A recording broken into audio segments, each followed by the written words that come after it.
जय श्री कृष्ण। आप सभी धर्म प्रेमियों, साधकों और कथा प्रेमियों का इस पावन कथा प्रवाह में हार्दिक स्वागत है।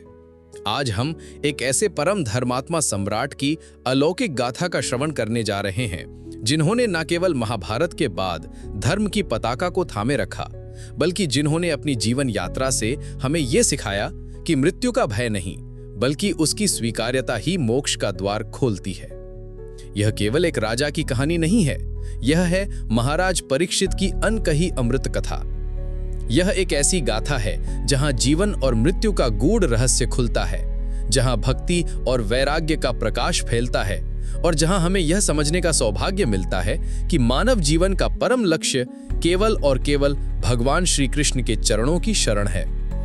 आइए इस दिव्य यात्रा में प्रवेश करें और उस महान आत्मा के जीवन के अनछुए पहलुओं को जानें। भाग 1।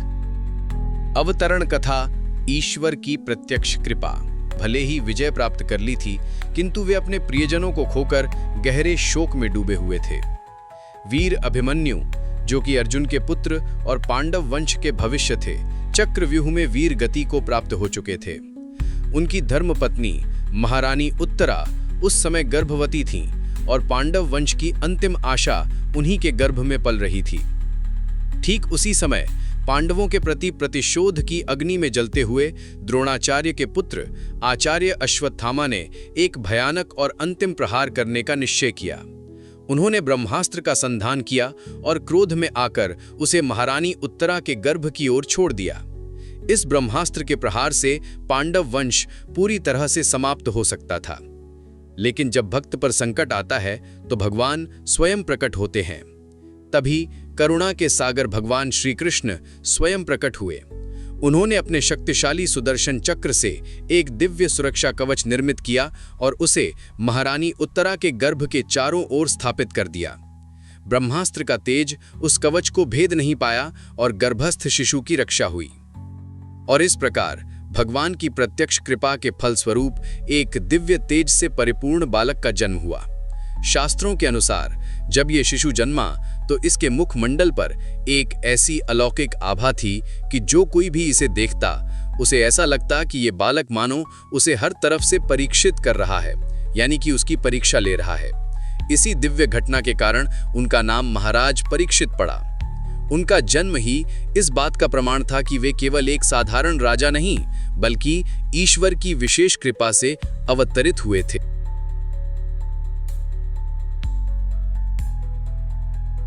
भाग 2।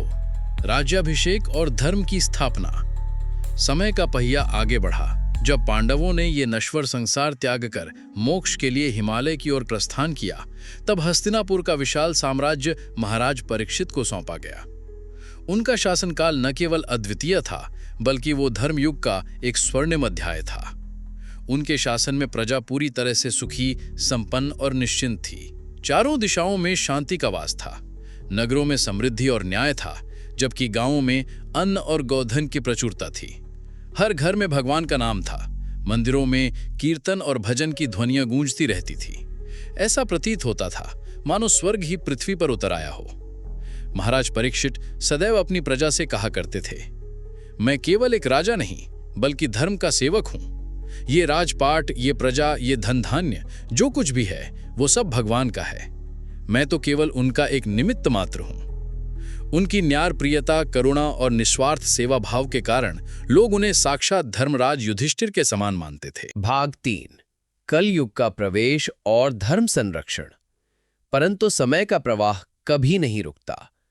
एक युग के बाद दूसरे युग का आगमन होना ही था और इसी समय कलयुग का प्रवेश हो चुका था। एक दिन महाराज परीक्षित ने अपनी शिकार यात्रा के दौरान एक अद्भुत और हृदय विदारक दृश्य देखा। उन्होंने देखा कि धर्म, जो एक बैल के रूप में खड़ा था, उसके 3 पैर टूट चुके थे और वह केवल एक पैर पर खड़ा होकर कांप रहा था। वहीं पृथ्वी, जो एक गाय के रूप में रो रही थी, एक काले, कुरूप और भयावह पुरुष ने उसे बेरहमी से पीट रखा था। ये देखकर महाराज परीक्षित का क्षत्रिय रक्त खौल उठा। उन्होंने तुरंत अपना धनुष उठाया और गर्जना करते हुए कहा, अरे दुष्ट, धर्म का दमन करना ही मेरा कर्तव्य है। आज मैं तेरा अंत कर दूंगा। वह भयभीत पुरुष कांपते हुए बोला, हे महाराज, मैं कलयुग हूं, मुझे रहने का स्थान प्रदान करें। धर्मराज के वंशज निर्दोषों का वध नहीं करते। महाराज परीक्षित ने धैर्यपूर्वक विचार किया। उन्होंने कहा, हे कलयुग, तुझे किसी भी पवित्र स्थान पर जहां धर्म का वास है आश्रय नहीं मिलेगा। मैं तुझे केवल 4 स्थान देता हूं: जुआ, मद्य, शराब, स्त्री दोष, व्यभिचार और हिंसा। लेकिन कलयुग ने और भी स्थान की याचना की। तब महाराज परीक्षित ने कहा, मैं तुझे एक 5वां स्थान देता हूं जहां तुझे आश्रय मिलेगा: सोने में। इस निर्णय ने एक गहरी भूमिका बनाई, क्योंकि जहां सोना होता है वहां कलयुग की सूक्ष्म उपस्थिति बनी रहती है, जो लोभ और मोह को जन्म देती है। भाग 4, ऋषि अपमान और शाप का कड़वा फल। यहीं से महाराज परीक्षित के जीवन की सबसे महत्वपूर्ण घटना का सूत्रपात हुआ। एक दिन वे शिकार से लौट रहे थे। वे अत्यंत थके और प्यासे थे। रास्ते में उन्हें एक आश्रम दिखाई दिया। वे वहां पहुंचे जहां एक महर्षि गहरी समाधि में लीन थे। महाराज ने उनसे जल मांगा, किंतु ऋषि ध्यान मग्न होने के कारण उनकी बात सुन नहीं पाए। भूख और प्यास से व्याकुल महाराज परीक्षित ने क्षणिक क्रोध में आकर एक मृत सर्प को उठाया और ऋषि के गले में डाल दिया। ये उनकी सबसे बड़ी भूल थी, जो उनके जीवन को एक नया मोड़ देने वाली थी। जब ऋषि के पुत्र कुमार श्रृंगी ने ये अनर्थ देखा तो वे क्रोध से जल उठे।